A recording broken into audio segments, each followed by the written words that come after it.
Bonjour à tous, merci d'être présents. On va attendre un petit peu les derniers retardataires. Donc, je pense qu'on va démarrer vers 11h05, si ça ne dérange personne. Et on va attendre un petit peu tout ça. Voilà, à tout de suite.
Bonjour à tous. On va démarrer, même s'il manque potentiellement peut-être quelques personnes. Euh, donc, je vais me présenter rapidement. Je laisserai Samir se présenter ensuite. Donc moi c'est Frédéric Husson, je travaille donc du coup chez Edenet en tant que chef de produit et on est ici aujourd'hui pour évoquer un point important de la cybersécurité, parmi tant d'autres, hein, qui est toute la partie gestion des données, comment l'auditer, comment savoir ce qu'on peut laisser à tel ou tel endroit, qui a accès. Donc, toute cette partie-là va être traitée ensuite par sa mère. Je vais rapidement présenter Exanet. Donc, Exanet aujourd'hui euh, est une société qui fait partie du groupe Isagri. Hein. On est au centre de ce groupe Isagri qui, pour information, euh, intègre beaucoup de solutions techniques pour un éditeur de logiciels typé plus agriculteur, je vais y arriver, viticulteur, l'agrofourniture, l'agroalimentaire, tout ce qui va être aussi axé sur l'expertise comptable. Donc, ce groupe Isagri aujourd'hui intègre plusieurs entités, dont Exanet, qui est aujourd'hui le cœur un peu de l'écosystème de l'ensemble des filiales, hein, puisque on les héberge, on leur propose aussi du coup des services dont ils ont besoin aujourd'hui. Donc, vous voyez qu'il y a plusieurs entités, hein, agri, viti, la fourniture agro, tout ce qui va être comptable, aussi tout ce qui peut être gestion des distributeurs, loueurs, les transports logistiques, tout ce qui peut être aussi associé à la gestion du bâtiment.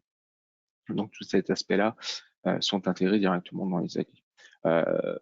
Nos métiers d'hébergeurs nous permettent justement de les accompagner au quotidien aussi sur toute leur application. Pour revenir ensuite un petit peu plus sur Exanet, quelques chiffres. Aujourd'hui, on est environ 170 personnes, donc ça ne cesse d'augmenter. Hein, on est toujours en recherche de talents et de coéquipiers. Pour un chiffre d'affaires donné de 40 millions l'année dernière, avec une dizaine d'implantations régionales. Donc moi, je suis basé par exemple à Reims. On a une agence sur Paris, au Mans, sur Angers aussi, Toulouse, Grenoble, Lyon. Voilà, donc on a plusieurs agences dans toute la France qui nous permet d'avoir, grâce à ces implantations, la possibilité de pouvoir un peu travailler avec l'ensemble des prospects et des clients dans toute la France. 8 data centers, dont 2 en propre, donc situés à Reims, dans la Marne. Les autres data centers qu'on utilise, ce sont soit de la colocation, soit des baies, soit des salles complètes qui nous sont mises à disposition et dans lesquelles on est en capacité de pouvoir intégrer donc du matériel client et toutes nos infras aussi télécom. Et un petit chiffre aussi, voilà, 301 clients, nouveaux clients l'année dernière, un chiffre qui continue à évoluer et c'est aussi pour ça qu'on recrute sans arrêt. En termes de métier, on va balayer tout le périmètre des besoins que tous les clients peuvent exprimer, que ce soit de la sécurisation, que ce soit de la partie communication, l'hébergement ou l'accompagnement, hein, sur le fait de pouvoir intégrer et piloter tout un type de produit.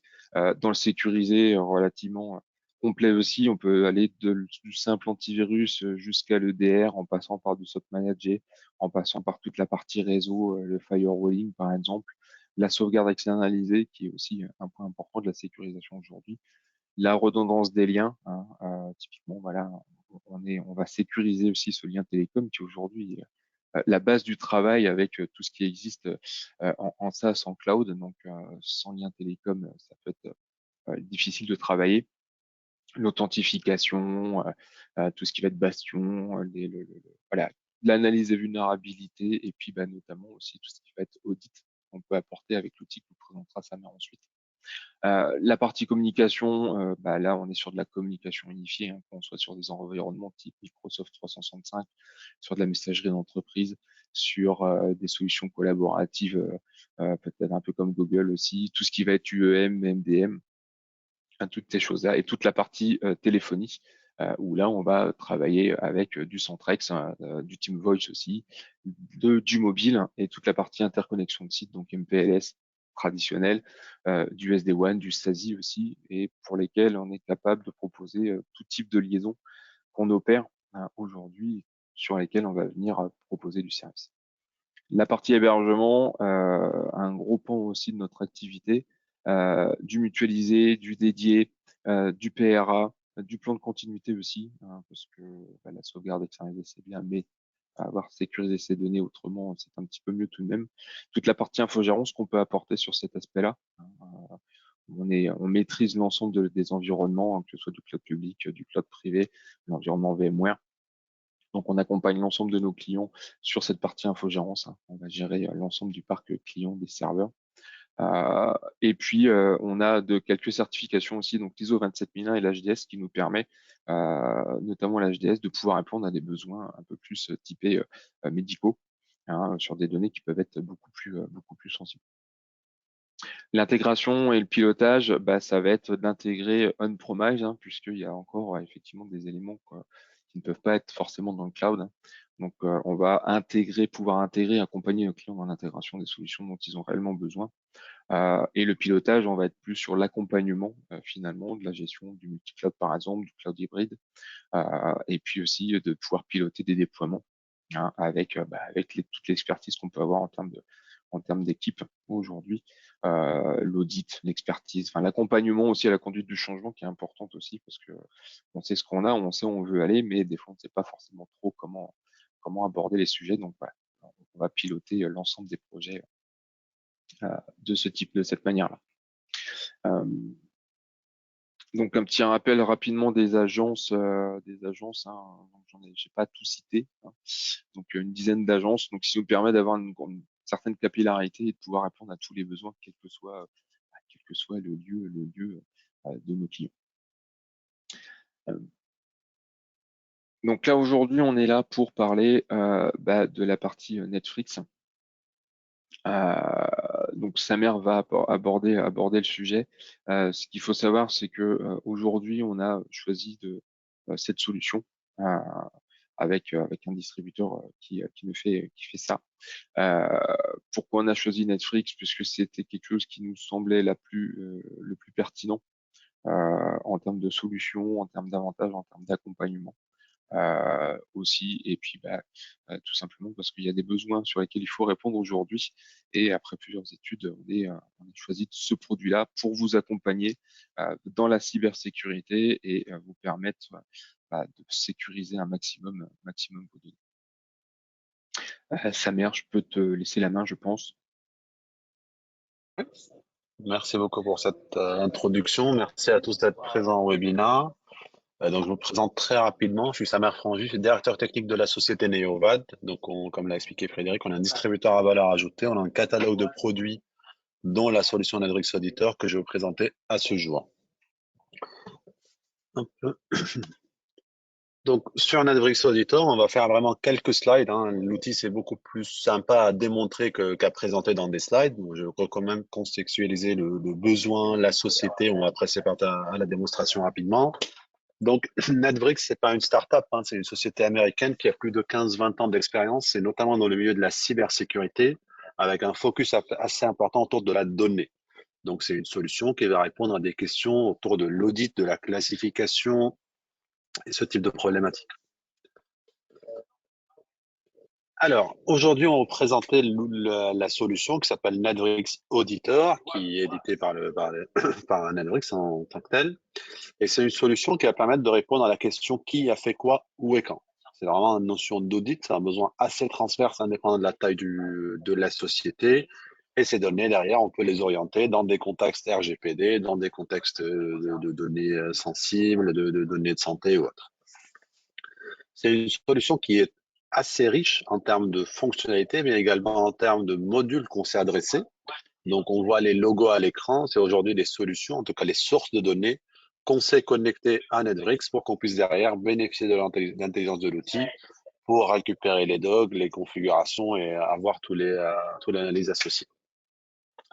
Donc, le premier module qui est assez basique, entre guillemets, c'est un peu vraiment la pièce maîtresse de toute la solution, c'est toute la partie AD. Donc, que ce soit dans AD on-prem ou Azure AD, on va répondre à la question qui a fait quoi, où et quand. Donc, qui a créé un compte, qui a modifié un groupe, une GPO, qui a fait un logout, qui a cherché à modifier un groupe à privilège, il n'a pas eu les droits, ainsi de suite. Donc, tout ce qui va être des actions ou des tentatives d'action qu'on peut faire dans OIT, mais également des éléments de configuration.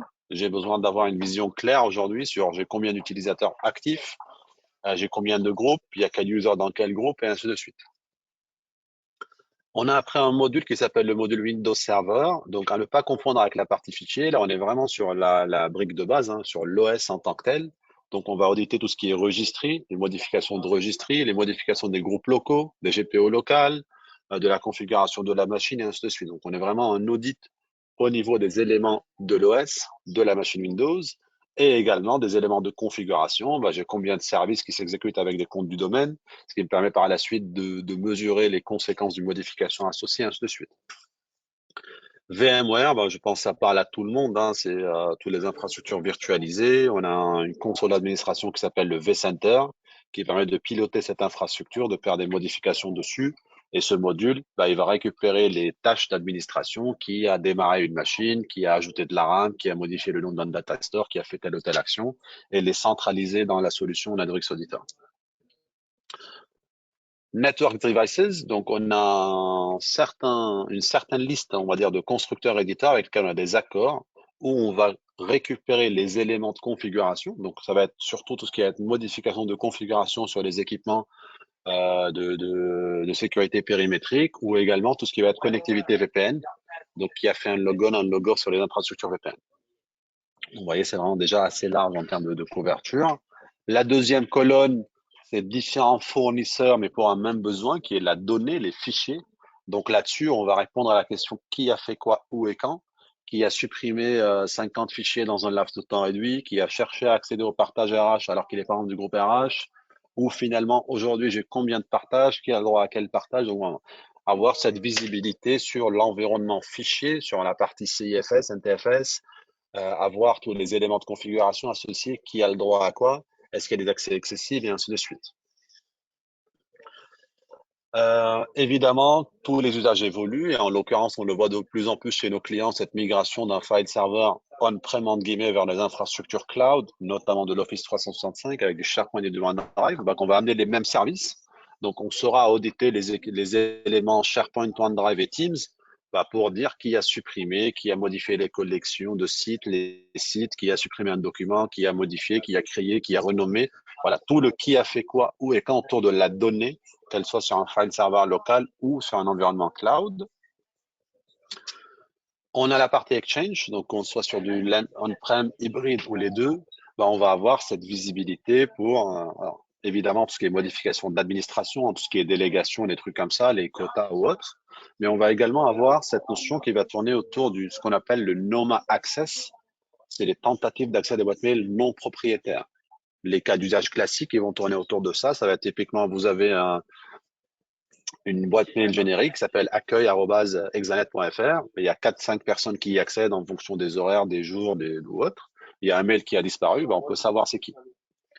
Un autre cas d'usage, c'est par exemple, je vous ai donné une délégation, hein. Nous, par exemple, moi, j'ai un collègue avec lequel on travaille souvent en binôme ensemble. Quand je pars en vacances, il a la délégation sur ma messagerie pour pouvoir répondre, pour faire des trucs comme ça. Donc, dès qu'il va envoyer un mail en tant que, c'est quelque chose qu'on va auditer. Donc voilà, c'est vraiment avoir cette vision sur ce côté-là.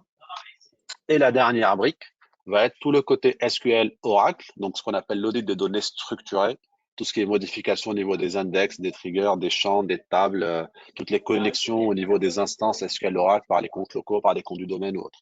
Ça peut être assez pertinent parce qu'on sait souvent que les applications RH, les applications ERP ou CRM tapent derrière, écrivent leurs données dans des bases de données structurées, notamment du type Oracle, SQL ou autre.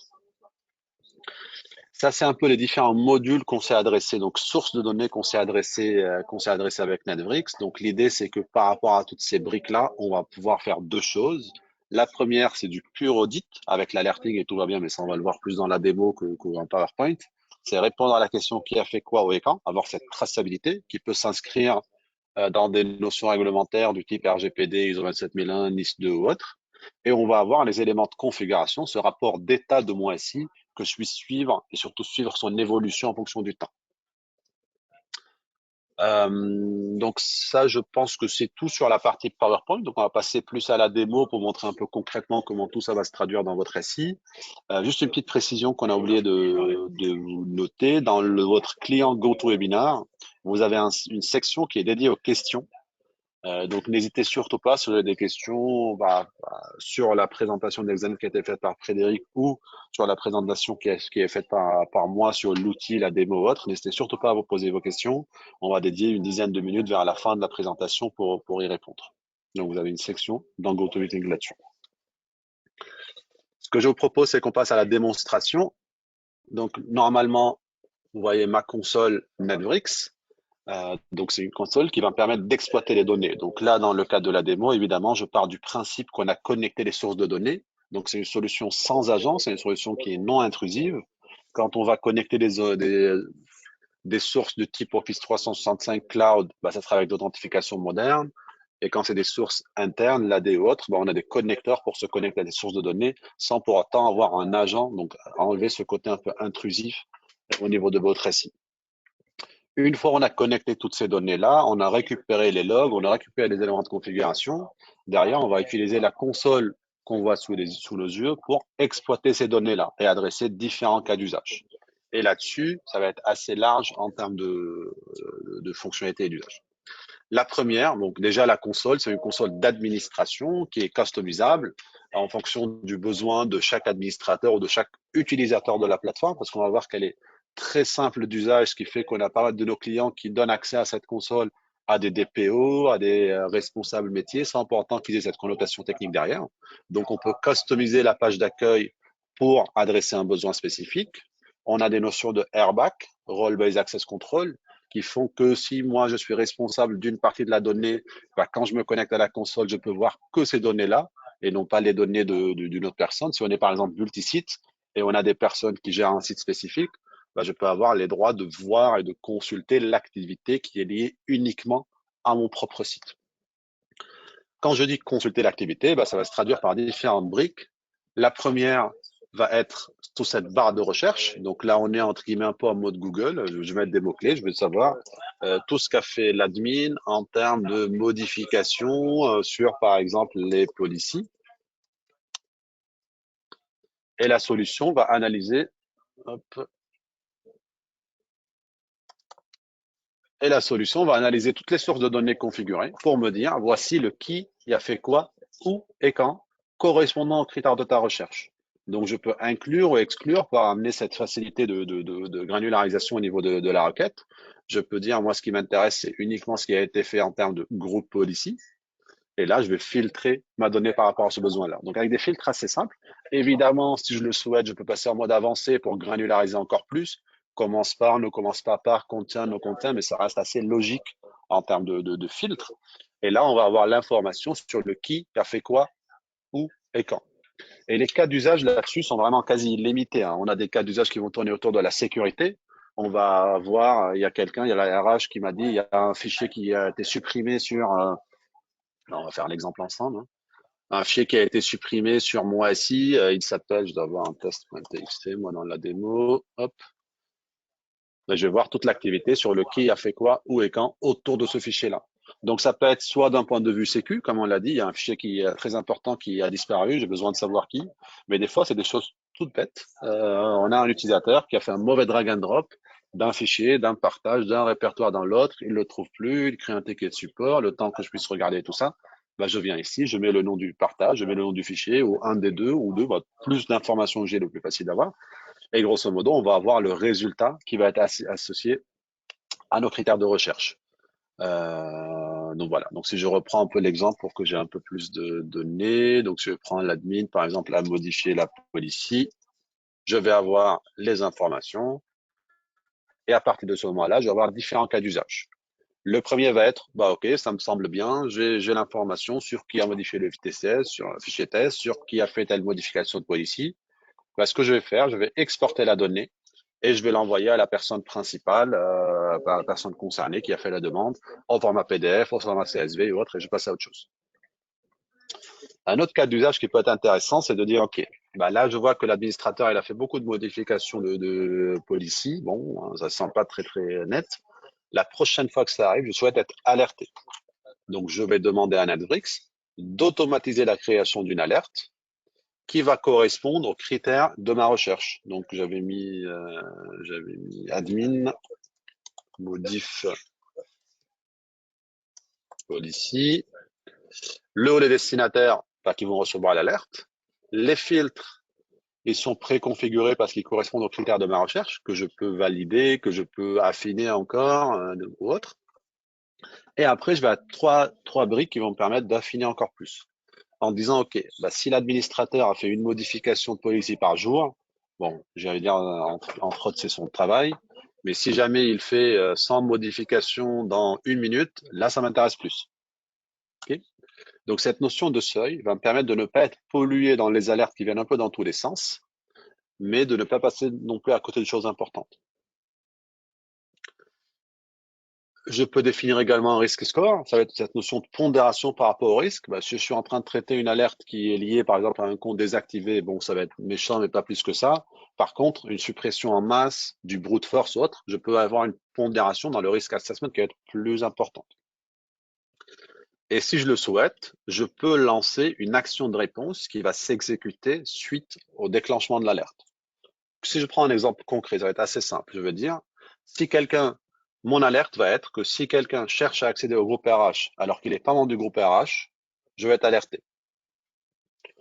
Sauf que ça peut être une mauvaise manip. Donc on va dire non, je vais attendre un peu. Je vais être alerté si jamais il le fait plus de 5 fois dans moins de 10 minutes. C'est que c'est vraiment quelqu'un qui cherche à y accéder d'une façon ou d'une autre. Et je peux aller plus loin en disant, bah, s'il cherche à le faire, donc si quelqu'un qui n'est pas membre du groupe ADRH cherche à accéder au partage RH et il le fait plus de 5 fois dans moins de 10 minutes, et en plus, il le fait dans les heures hors les heures du bureau, bah, je vais prendre une action, donc je vais exécuter mon script PowerShell ou autre, qui va désactiver le compte AD, et après on verra le lendemain si c'était légitime ou pas cette action. En tout cas, voilà. On a cette possibilité de dire, si jamais les différents critères ils sont là. Donc, en termes de criticité, en termes de sécurité, en termes de dépassement de seuil ou autre, je souhaite prendre une action de réponse pour bloquer, faire telle ou telle action.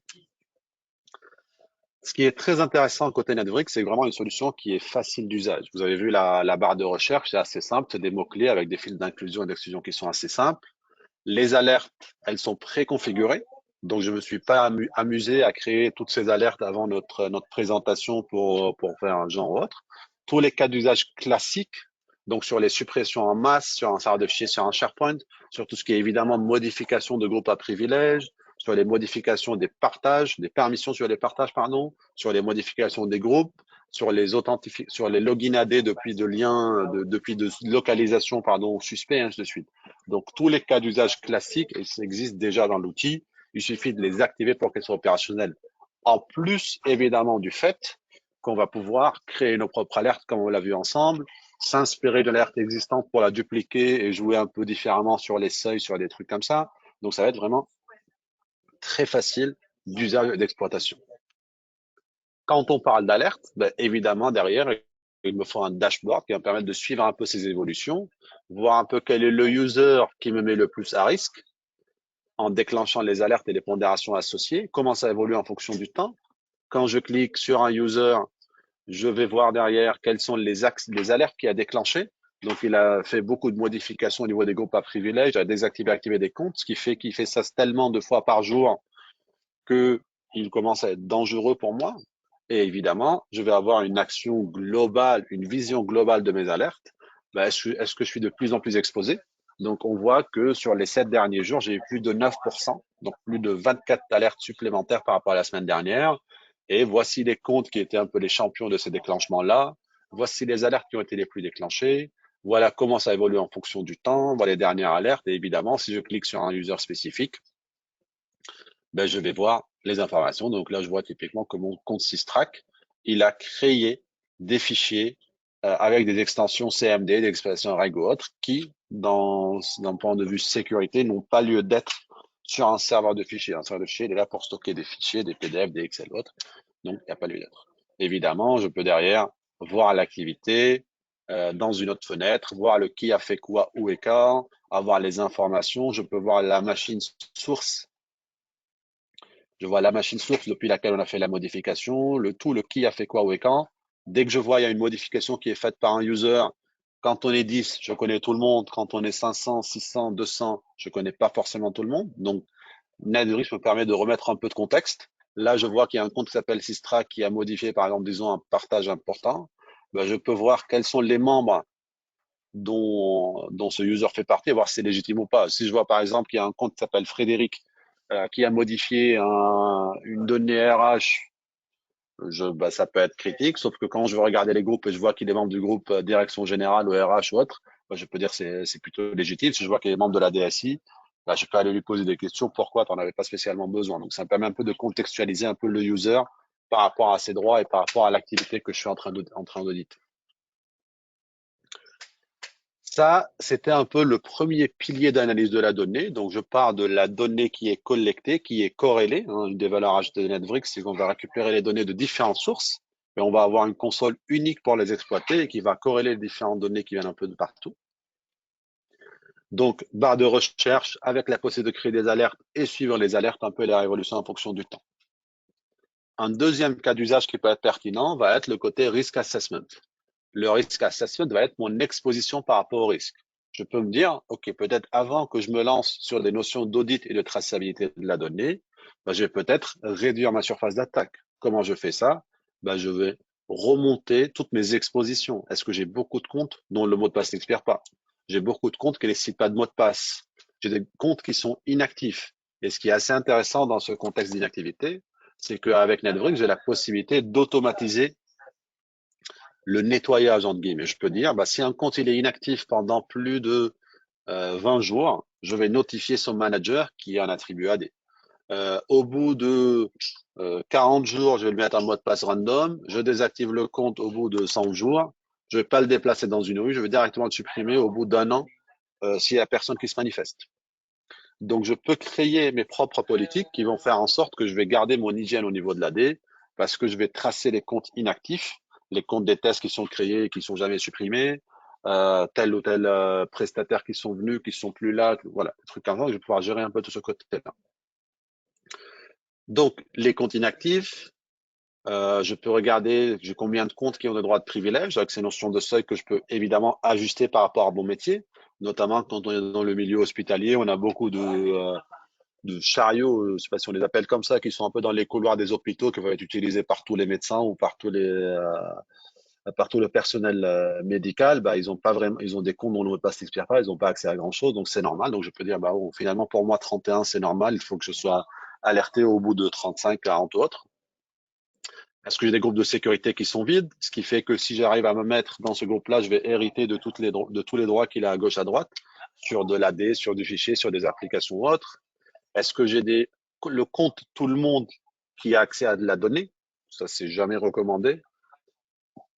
Est-ce que j'ai des permissions qui sont sur des données sensibles? Est-ce que j'ai des partages externes qui sont mis? Voilà.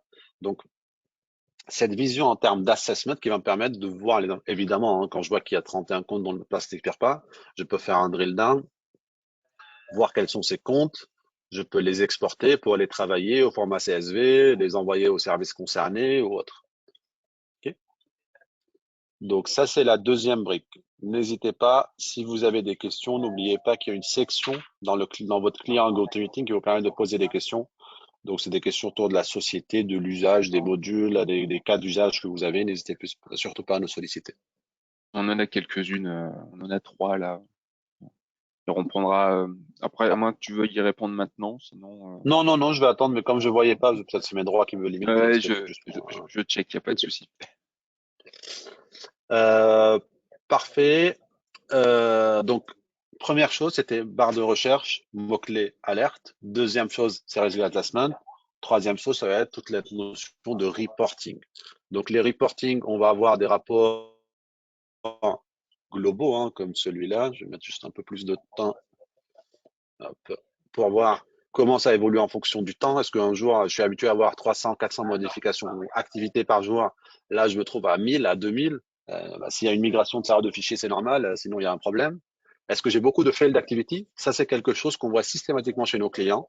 C'est qu'il y a toujours des comptes qui sont configurés sur une tâche planifiée, qui sont configurés dans un script, qui sont configurés à gauche, à droite, qu'on a un peu oublié. Les mots de passe ont évolué depuis, mais sauf que ça tourne en boucle. Ça tourne en boucle sur l'AD, ça consomme de la ressource, des tickets TKVOS ou autre, sans pour autant avoir de la valeur. Et en plus, c'est une faille de sécurité. Donc voilà. L'idée, c'est vraiment avoir cette vision-là sur toute l'activité d'échec. Donc, ça peut être des échecs de brute force sur l'effet de logon, mais ça peut être des tentatives d'accès à des partages, à des données sensibles, des tentatives de suppression, des données qui sont pas censées être supprimées. Donc voilà, on va synthétiser et agréger toutes les données tout ce qu'on appelle les tentatives d'activité. On va voir évidemment quelles sont les sources de données qui ont subi le plus de modifications, quels sont les serveurs, quels sont les users qui en ont fait le plus, et quelle est la répartition des modifications par rapport au module. Et évidemment, vous voyez que je passe, on va dire, d'une flèche à un doigt, c'est que je peux faire un drill down.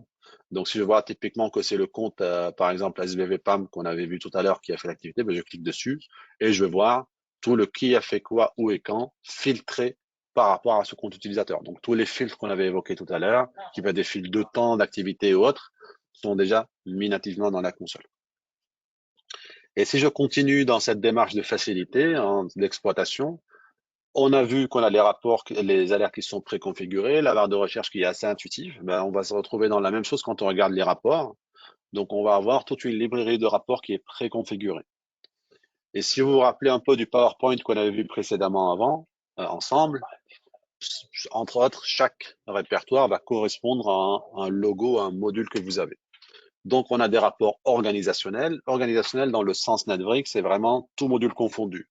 Donc, je m'en fous, entre guillemets, si j'ai de l'AD, du fichier, du SharePoint, de l'Exchange ou autre. Là, je veux tout le qui a fait quoi, où et quand, tout confondu. Okay. Je peux avoir des rapports qui sont liés sur du comportement. Par exemple, est-ce que j'ai des accès excessifs? C'est quoi concrètement les accès excessifs? Les accès excessifs, c'est moi, ou en tout cas, en l'occurrence, quelqu'un de la société, qui a droit sur des partages, encore plus si c'est des partages sensibles de type accounting ou autre, et qui ne s'est pas connecté dessus depuis 30, 60 ou 90 jours, ou 180 jours. Quelqu'un qui ne s'est pas connecté sur un partage pendant 6 mois, et encore plus si c'est un partage qui contient, comme son nom l'indique, probablement des données sensibles, je peux me poser la question sur la pertinence d'avoir ces accès-là. Je peux dire finalement non, là Graham, soit je sais c'est qui exactement je vais aller, soit je vais faire un workflow qui va demander au responsable accounting de vérifier une fois tous les X mois ou X jours les gens qui ont accès et qu'on puisse derrière travailler ça ensemble et vous montrer comment on va le faire. Les axes, ça va être également des usurpations d'identité, des logons de multiples users, des tentatives de logon de plusieurs comptes depuis une même machine ou du même compte depuis plusieurs machines, des élévations de privilèges temporaires. Donc voilà, c'est des rapports qui sont regroupés dans un contexte comportement utilisateur ou autre. Après, on va aller plus sur le concret par rapport au module. Donc, on avait évoqué par exemple l'AD, l'Azure AD, les filers, SharePoint. On voit tout le temps qu'on a deux niveaux de reporting. On a du reporting qui est lié au changement et l'activité. Donc, ça, c'est des rapports qui sont liés sur le qui a fait quoi, où et quand. Entre autres, c'est une collecte incrémentielle de logs par rapport à différentes sources de données qu'on va récupérer, qu'on va analyser, qu'on va transformer en qui a fait quoi, où et quand. Et derrière, on va vous les présenter dans des rapports. Alors, pourquoi il y a autant de rapports? C'est pour vous permettre, d'aller directement au cas d'usage qui vous intéresse. Vous cherchez uniquement les modifications au niveau des OU. On a un rapport là-dessus. Uniquement les modifications au niveau des mots de passe. On a un rapport là-dessus. Uniquement les modifications au niveau des groupes de sécurité. Ou plus globalement, tout le qui a fait quoi, où et quand. Et je peux, par exemple, moi, je veux regarder les user account status changes. Donc, grosso modo, les tabs, je vois que j'ai 26, le compte Daoud sur le compte test user depuis cette workstation, il a fait telle ou telle ou telle activité. Donc, c'est le qui, il a fait quoi, où et quand. Donc, il a unlocké, enablé. C'est toujours cette facilité de lecture, cette facilité d'exploitation, indépendamment de la source qu'il a fournie. Netwrix va la présenter de la façon qui a fait quoi, où et quand. Et c'est vraiment assez simple à lire. Le qui, c'est le ADM. Mon compte, qu'est-ce qu'il a fait? J'ai unlocké le compte user 1 à ce moment de la journée sur ce contrôleur de domaine et je l'ai fait depuis cette workstation. Donc, ces rapports d'activité de changement, on va les trouver dans l'AD, dans Azure AD, pour tout ce qui est logon, modification des rôles, des groupes, des membres. On va le retrouver sur la partie fichier. Donc, tous ceux qui ont essayé d'accéder, ou tous ceux qui ont copié, tous ceux qui ont renommé, tous ceux qui ont modifié les permissions. On va le retrouver sur SharePoint, on va le retrouver sur Teams, on va le retrouver sur Oracle. On va le retrouver par rapport à chaque module. C'est les rapports d'activité. D'un autre côté, on va avoir ce qu'on appelle les rapports state in time. Les rapports state in time, ils ont un fonctionnement qui est différent. Ça va pas être le qui a fait quoi, où et quand. Ça va pas être uniquement basé sur une collecte de log. Là, je serai plutôt sur des rapports d'état. La question à laquelle ces rapports vont répondre, c'est pas le qui a fait quoi, où et quand. C'est pas le qui a créé un compte ou modifié un groupe. Ça va être plutôt, aujourd'hui, dans mon SI, j'ai combien de groupes? J'ai combien de comptes? Quelle est la liste de comptes avec les attributs qui sont associés. Donc, je vois que j'ai 35 comptes, je les vois compte par compte et les attributs qui ont été configurés pour remonter dans la console. Donc, est-ce qu'ils expirent, ils n'expirent pas, la date d'expiration, la date de création, le logon name, le département ou autre. Je vais avoir des choses qui sont liées aux OU. Je vais avoir des choses qui sont liées, donc je vois les deux OU que j'ai dans mon SI. Je vais voir les choses qui sont liées au groupe. Sur la partie GPO, je vais voir est-ce que j'ai des paramètres identiques dans des GPO différentes qui peuvent causer problème sur l'application par rapport lors de l'application au niveau du poste de travail. Je vais voir les liens qui sont configurés. Sur Azure AD, je vais voir les rôles, les membres. Voilà, c'est vraiment des cas d'usage pour moi qui sont assez parlants. Sur les file servers, je peux voir soit une vision TreeView dans un premier temps, voir un peu l'arborescence de mon serveur de fichiers, j'ai combien de partages par an, enfin, dans chacun, il y a combien de fichiers, la taille, qui est le owner principal de chaque brique. Évidemment, c'est des liens hypertextes. Quand je clique dessus, je vais basculer sur l'information. Et si je clique par exemple sur accounting, je vais voir sur le partage accounting, quels sont les gens qui ont accès. Et d'ailleurs, c'est une belle transition par rapport à la suite. Parce que si je regarde par exemple ici le partage accounting, donc on va dire son nom nous fait penser que ça contient des données à caractère personnel, des données sensibles d'autres. Donc ce que je peux faire, je vais souscrire à ce rapport. Donc moi, je suis au sein de la DSI, je regarde un partage accounting, je vois qu'il y a des gens qui ont accès. Bon, Graham, tant mieux, sauf que je sais pas c'est qui. Je sais pas si c'est normal qu'il y ait ces accès-là. Peut-être ils ont demandé de l'ajouter il y a 6 mois parce qu'il y avait un projet commun. Tout le monde pense à l'ajouter, mais ils ont évidemment pas pensé à nous demander de le retirer. Donc, on ne sait pas si c'est normal ou pas. Ce qu'on peut faire dans ce contexte-là, c'est on va dire, OK, ce que je vais faire, je vais responsabiliser les métiers. Donc, qu'est-ce qu'on va faire? On va créer une souscription qui va s'adresser à la responsable RH. Je sais pas comment elle s'appelle ou il s'appelle d'ailleurs. Donc, le destinataire, un rapport PDF assez sympa, assez sexy, hein. On va envoyer tous les 12 du mois, sauf le mois d'août, à ces destinataires-là. Qu'est-ce que ça veut dire concrètement? Ça veut dire que la responsable de la donnée RH, donnée accounting, donnée DSI, donnée générale, donnée application, ce que vous voulez, va recevoir un rapport tous les mois ou tous les jours ou toutes les semaines en fonction de ce qui a été défini, qui va lui dire voici les gens qui ont accès à ta donnée. Et après, c'est à elle de dire oui, c'est normal, non, c'est pas normal, il faut ajouter, retirer, supprimer, faire telle ou telle chose. Après, c'est des workflows internes que vous pouvez avoir là-dessus. Et cette notion de souscription, on peut l'avoir sur absolument tous les rapports. Donc, on a des rapports, par exemple, sur les fichiers les plus larges. On a des rapports sur les fichiers stale. Donc, c'est des fichiers qui n'ont pas été utilisés. Derrière, ça me permet de faire le ménage. Je peux, au sein de la DSI, moi, tous les matins, recevoir un rapport sur le qui a fait quoi, où et quand dans les heures hors les heures du bureau. Je peux dire, par exemple, tout ce qui est, je vais un rapport sur toute activité qui a été faite entre 20 heures et 7 heures du matin, en excluant évidemment mon compte de sauvegarde ou mon compte de je sais pas quoi, parce que évidemment, lui, il va faire des modifications, je vais pas être alerté par rapport à ça. Donc voilà, cette notion, on va la voir. Après, c'est des rapports qui vont permettre d'accéder aux données et aux informations qui vous intéressent.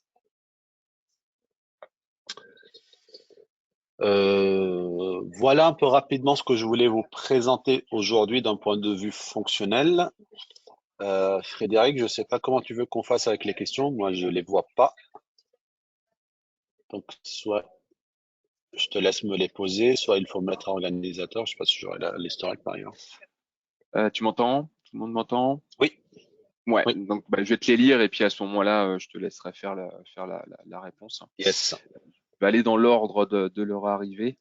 Il y a une question qui est il n'y a pas de suggestion ou de prédiction dans la recherche sur les filtres. Non, les filtres, non, il n'y a pas de. C'est à nous de. Alors, on peut ne pas mettre un mot complet. Hein. Je peux mettre ADM pour avoir tout ce qui est administrateur ou autre, mais effectivement, le champ il ne va pas être pré-complété par l'outil. Non, si c'est ça la question. La deuxième question qu'on a, est-il possible d'alerter en cas de copie de fichiers en masse? Donc tout ce qui concerne la fuite d'infos du coup.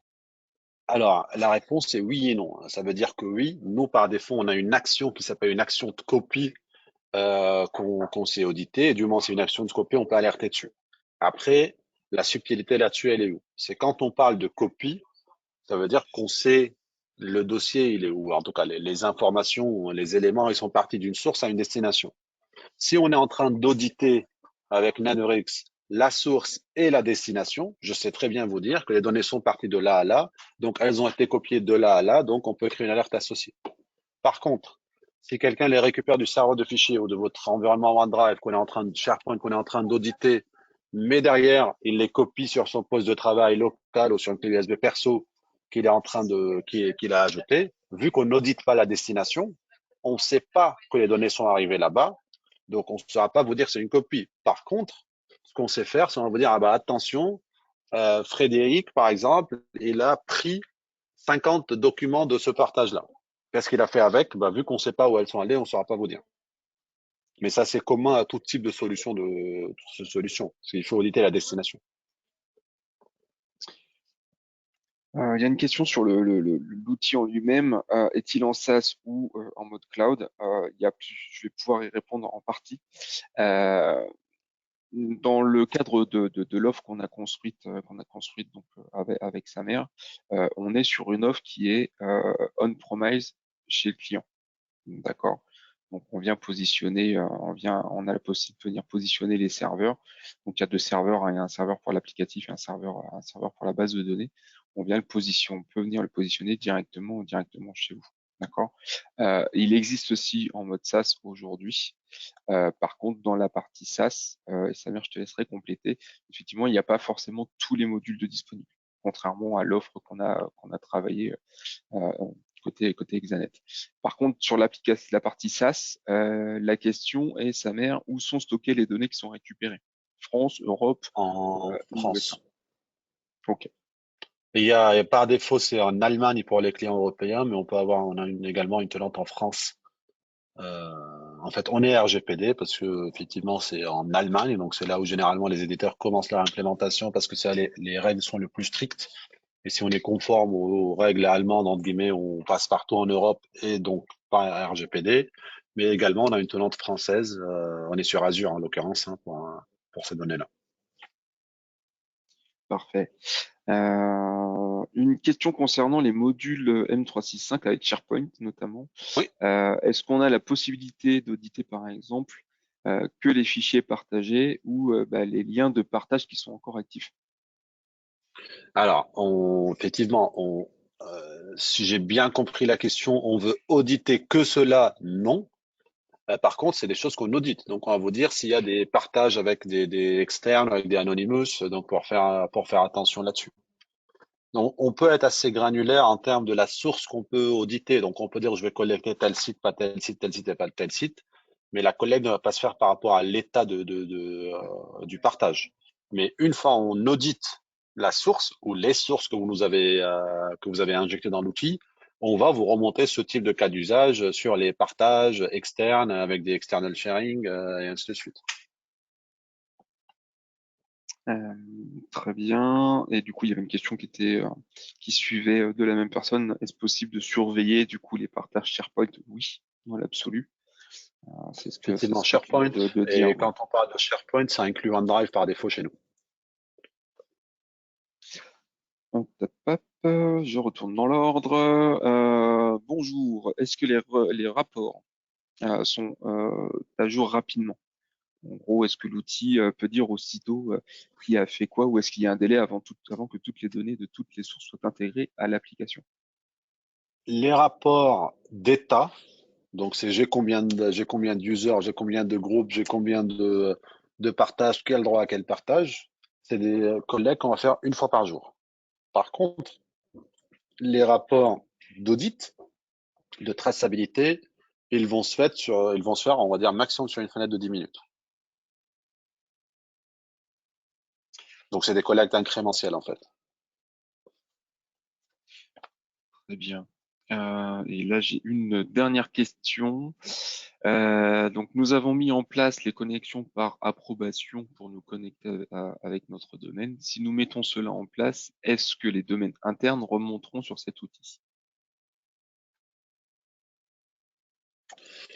Oui, je ne vois pas pourquoi ça devrait pas remonter. Oui, oui.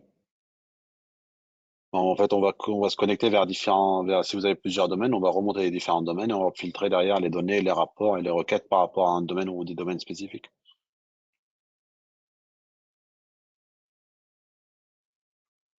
A priori, je n'ai plus de questions. Je- J'espère que. Est-ce que ça a été clair pour tout le monde? Si vous avez d'autres questions, n'hésitez pas. Il nous reste encore un petit peu de temps.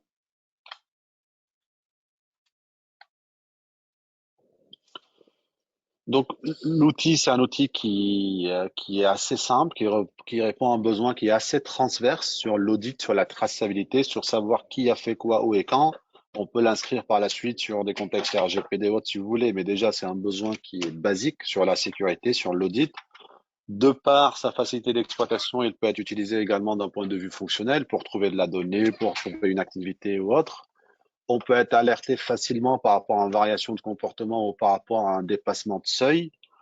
Les alertes sont préconfigurées dans l'outil, mais sont évidemment customisables et modifiables par rapport à vos besoins. On a toute une librairie de rapports qui est préconfigurée, qui vous permet d'adresser des cas d'usage spécifiques à l'issue desquels vous pouvez faire des souscriptions pour recevoir, vous ou vos collègues, des rapports à une fréquence spécifique pour adresser des besoins, pour responsabiliser des métiers, pour remonter de l'information d'une façon ou d'une autre.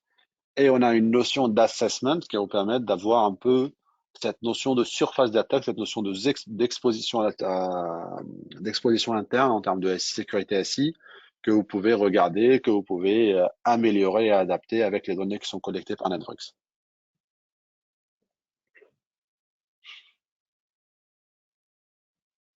Ok, très bien. Je pense qu'on arrive au bout. Je ne vois plus, je ne vois pas d'autres questions arriver.